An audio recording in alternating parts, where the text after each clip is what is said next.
আওয়ামী লীগের যাবতীয় কার্যক্রম নিষিদ্ধ করে প্রজ্ঞাপন জারি করা হয়েছে বলে জানিয়েছেন স্বরাষ্ট্র উপদেষ্টা লেফটেন্যান্ট জেনারেল অবসরপ্রাপ্ত মোহাম্মদ জাহাঙ্গীর আলম চৌধুরী। সোমবার সিনিয়র সচিব নাসিমুল গনি স্বাক্ষরিত প্রজ্ঞাপনে বলা হয়, 2009 সালে 6 জানুয়ারি সরকার গঠনের পর থেকে 2024 সালের 5 আগস্ট ছাত্র জনতার গণঅভ্যুত্থানের মুখে ক্ষমতাচ্যুত হওয়া পর্যন্ত বাংলাদেশ আওয়ামী লীগ এবং এর সকল অঙ্গ সংগঠন, সহযোগী সংগঠন, ভ্রাতৃপ্রতিম সংগঠন, বিরোধী রাজনৈতিক দলগুলোর সদস্য ও ভিন্ন মতের মানুষের উপর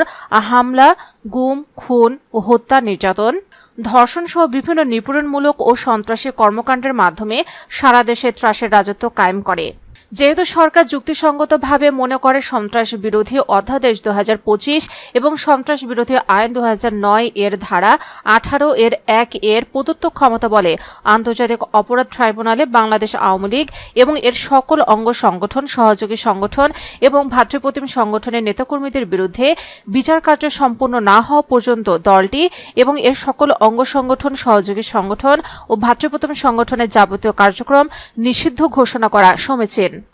আওয়ামী লীগ এবং এর অঙ্গ সংগঠনের প্রকাশ্যে গণমাধ্যমে, অনলাইন, সামাজিক যোগাযোগ মাধ্যমে যে কোনো ধরনের প্রচার, মিছিল, সভা সমাবেশ, সম্মেলন আয়োজন সহ